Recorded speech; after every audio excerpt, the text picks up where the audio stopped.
ओम नमः शिवाय। ओम नमः शिवाय। शिव हरि बच्चों, बोलो श्री कृष्ण भगवान की जय। राधे राधे बच्चे, राधे राधे। श्रीमद् भागवत सार की जय। श्रीमद् भागवत सार में 1028 दूसरों को रुलाकर सुख भोगने वाला कंस है। आज समाज में कंस बहुत बढ़ गए हैं। जीव काम क्रोध से हमेशा मार खाता आया है। 1029 वंदन पूजन प्रत्येक देव का करो, पर ध्यान एक ही देव का करो। ध्यान बिना साक्षात्कार नहीं होता। 1030 वाणी और व्यवहार में एकता ना तो तब वाणी और व्यवहार में एकता ना हो तो तब तक वाणी में शांति नहीं आती। ज्ञान को क्रियात्मक रूप देने वाले का दोष यह है कि वह बंगले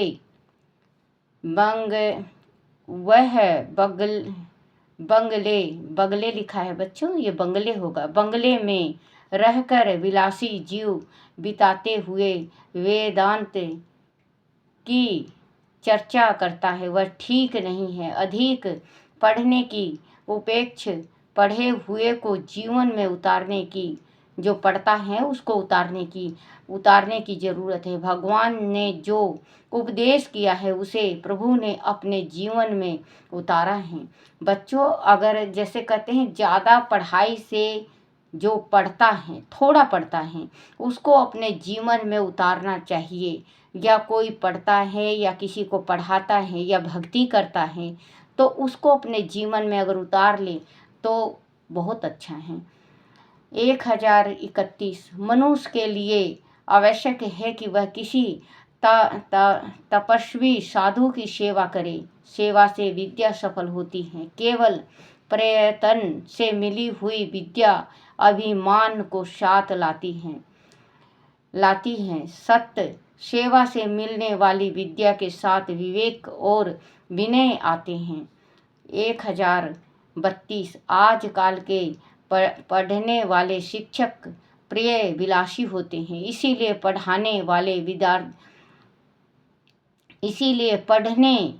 वाले विद्यार्थी भी प्रिय विलासी होते हैं। विद्यार्थी अवस्था में संयम की बहुत आवश्यकता है।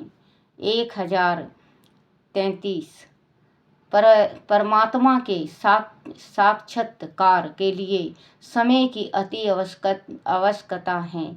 विद्यार्थी अति समय संयम न रखे तो विद्या नहीं मिलती। संयम और वैराग को खूब बढ़ाओ। एक बार जिसे सुख और विषय को त्याग दिया उसी को फिर भोगने की इच्छा करना उल्टी करके उसी को वापस चाटने के समान है। एक बार त्याग करके फिर से उसे विषय सुख की इच्छा मत करो। 1034 सात्विक वर्तमान हृदय को सुधारता है, दूषित वर्तमान हृदय को बिगाड़ता है। व्यापार, कार्यालय, परिवार में सात्विकता रखो। 1035 जल और फल में जिसे संतोष है वही सच्चा ब्राह्मण है। ब्राह्मण का जीवन भोग विलास के लिए नहीं, तप के लिए है। जिसकी आवश्यकताएं सीमती कम है उनके हाथ से पाप नहीं होता। 1036 ज्ञान तथा वैराग विहीन भक्ति बोझिल है, ज्ञान व वैराग आवश्यक है। 1037 जब जीव ईश्वर के साथ प्रेम करे तब ईश्वर अपना असली रूप बताता है। ईश्वर प्रेम बिना किसी तरह अपना असली रूप बताए। 1038 बहुत ज्ञान की बात करने की नहीं है, परंतु ज्ञान का अनुभव किया जाता है। ज्ञानी पुरुष में ज्ञान का अभिमान किस समय नहीं रहता है। 1039 प्रेम गुप्त रखना चाहता है, तथापि वह अनेक बार बाहर प्रकट हो जाता है। सच्चे प्रेम से जीवन में आनंद व उल्लास रहता है। 1040 प्राणियों के ऊपर परमात्मा प्रेम की वर्षा करता है। जीव इस लायक न हो तो भी परमात्मा उसे पैसा और प्रतिष्ठा देता है। जीव दुष्ट है किंतु परमात्मा दयालु है। अपने पापों के परिणाम में भगवान हमें बहुत कम सजा देता है। फिर भी दुख की बात है कि ऐसे दयालु परमात्मा पर भी जीव प्रेम नहीं करता। 1041 जहाँ भक्ति रहित ज्ञान होता है वहाँ अधिक बोलने की और खराब आदत पड़ जाती है। इससे ज्ञानी में भी वचलता आती है। ज्ञान भक्ति के साथ आवे तो मौन रहकर स्वाध्याय करने की इच्छा होती है। बोलो श्री कृष्ण भगवान की जय हो। श्री कृष्ण गोविंद हरे मुरारी, हे नाथ नारायण वासुदेवाय। बोलो हरिवंश पुराण की जय।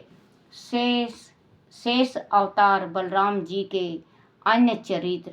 तब वैशंपायन जी ने कहा, पृथ्वी को अपने 1000 फनों पर धारण करने वाले शेषनाग जी के अवतार बलराम महावीर और महाबलवान थे। बालकाल में उन्होंने प्रलंबासुर को एक ही मुक्के से मस्तक फाड़ कर मार डाला था।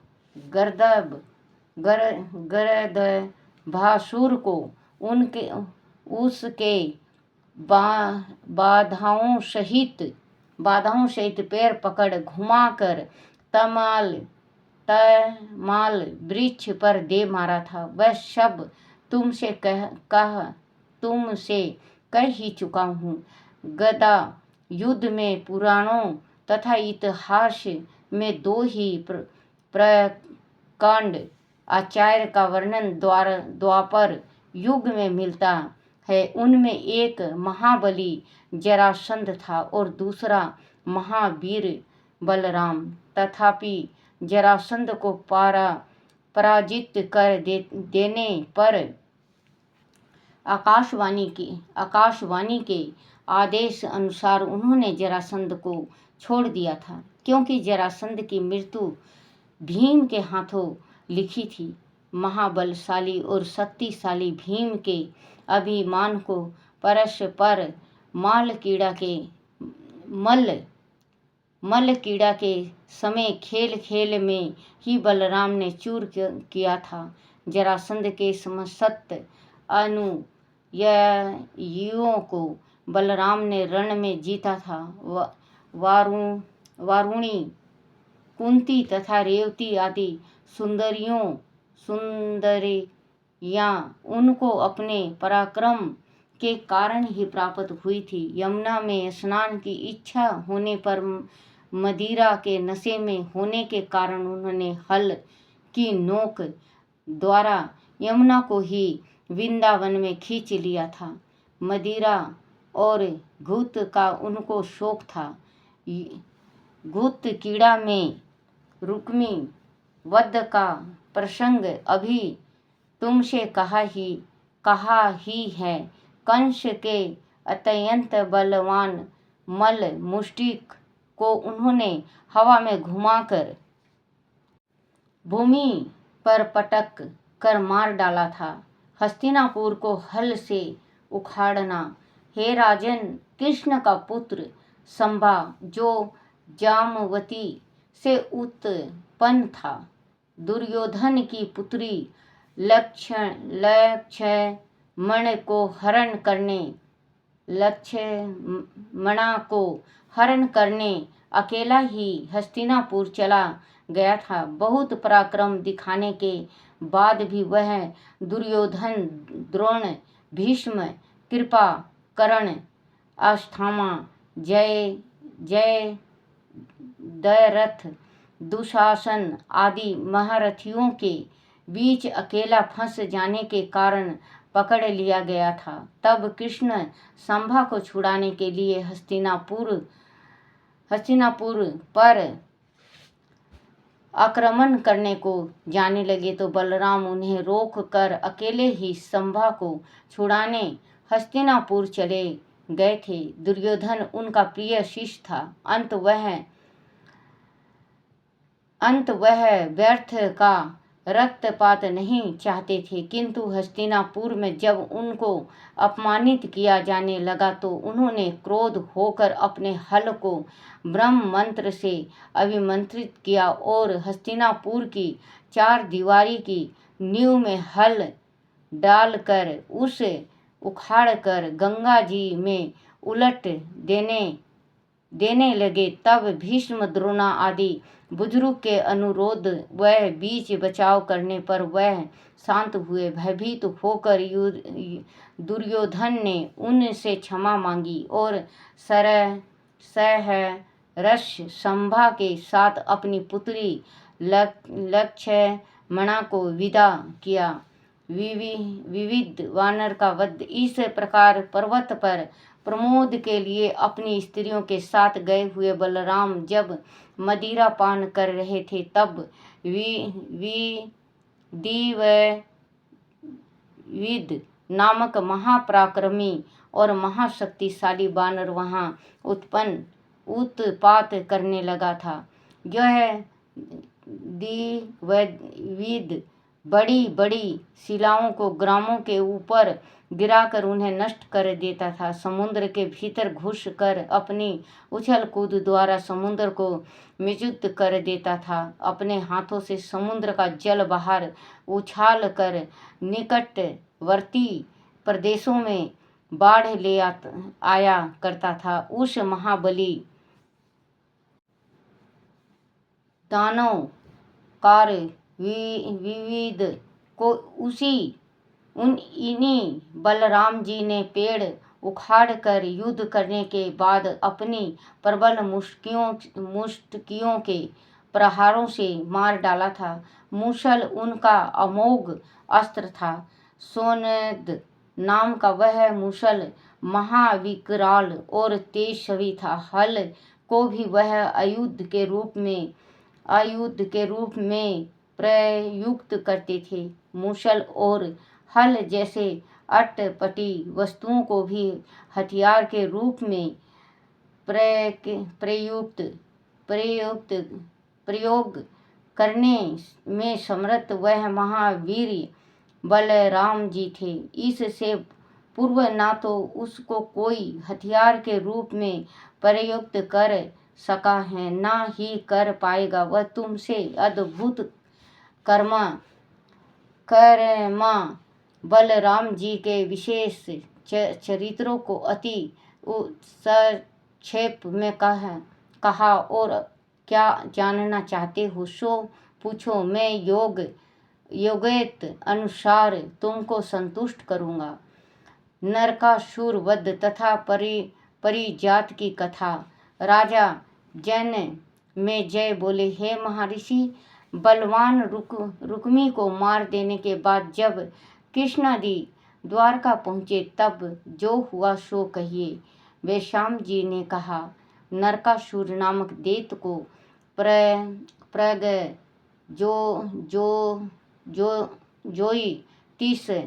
ज्योतिषपुर का रहने वाला था। श्री कृष्ण के कार्य में लगा वह भूमि से उत्पन्न असुर था। अत्याचार, बलात्कार, लूटपाट तथा देवद्रोही कार्यों में उसे आनंद आता था। एक बार तो वह हाथी का रूप बनाकर 14 वर्षीय तवष्टा की पुत्री को उठा लाया था। पृथ्वी व समुद्र की संपदाओं का भी वह हरण करता था। गंधर्व, मनुष्य आदि की कन्याएं और अप्सराएं जो उनसे अपहृत करके अपहृत करके प्रयाग ज्योतिषपुर में रखी हुई थी। वह संख्या में 16,100 थी। उसने देव माता अदिति के कुंडलों का भी हरण किया था। अंत इंद्र ने कृष्ण से नरकासुर को समाप्त करने की प्रार्थना की। वह वर प्राप्ति के कारण विष्णु अवतार कृष्ण के अलावा सभी से अवैध था। तब श्री कृष्ण सत्यभामा को साथ लेकर गरुड़ पर सवार होकर प्रयागज्योति से सुर पहुँचे। नरकासुर पृथ्वी से उत्पन्न था। सत्यभामा भी पृथ्वी के अंश से उत्पन्न थी। इसलिए कृष्ण सत्यभामा को अपने साथ ले गए थे। कृष्ण के 16,100 विवाह हैं।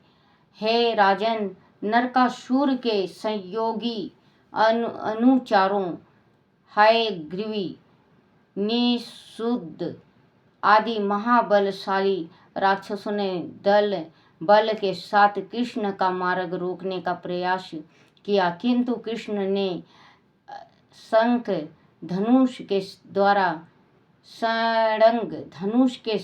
द्वारा उन सब का वध कर दिया। तब नरकासुर क्रोध में धधकता हुआ अपने अनुचरों सहित रण के लिए आया। नरकासुर के साथ कृष्ण का बहुत भयानक युद्ध हुआ। अंत में श्री कृष्ण ने अपने अमोघ अस्त्र सुदर्शन चक्र द्वारा नरकासुर का शीश उसके कंधों से उतार लिया। वह नरकासुर भूमि पर पुत्र होने से सोमासुर भी कहा जाता था।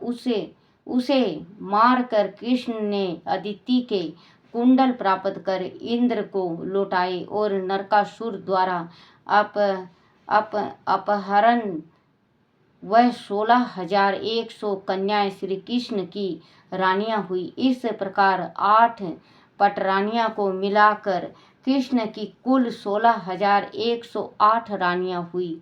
वह अपने योग बल से एक ही समय में समस्त रानियों से रमन किया करते थे और उस समय उनकी हर रानी यही सोचती थी कि कृष्ण केवल उसी के पास हैं। हे राजन, इंद्र ने अदिति के कुंडल पाकर ज्ञापन के लिए कृष्ण और सत्यभामा को स्वर्ग में आमंत्रित कर उनका बड़ा सत्कार किया। अदिति ने तब कृष्ण से कहा कि तुम्हारी यह पत्नी सत्यभामा सदैव प्रियदर्शिनी, सुंदर तथा युवा रहेगी। इस प्रकार आशीर्वाद प्राप्त कर स्वर्ग में आनंद लेकर वह घूम कर भांति भांति की अद्भुत वस्तुएं देखकर कृष्ण तथा सत्यभामा वापस लौटे।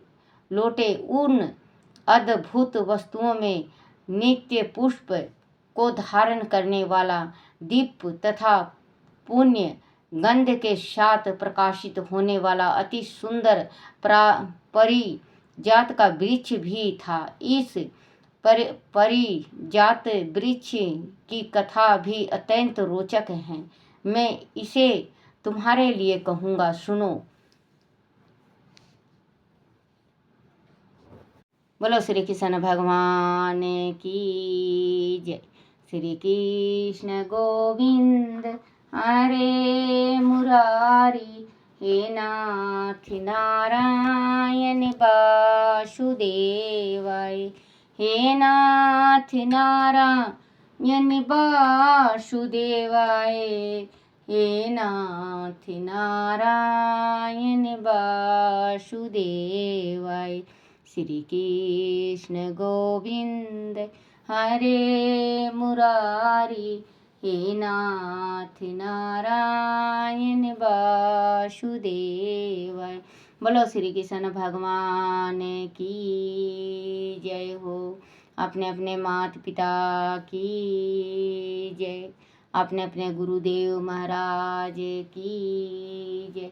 हे मेरे कान्हा, हे मेरे कन्हैया, हे मेरे लड्डू गोपाल, मेरे से कोई गलती हो जाए, भूल हो जाए, टूटी हो जाए, मुझे क्षमा करना, क्षमा करना, क्षमा करना। बोलो श्री कृष्ण भगवान की जय हो।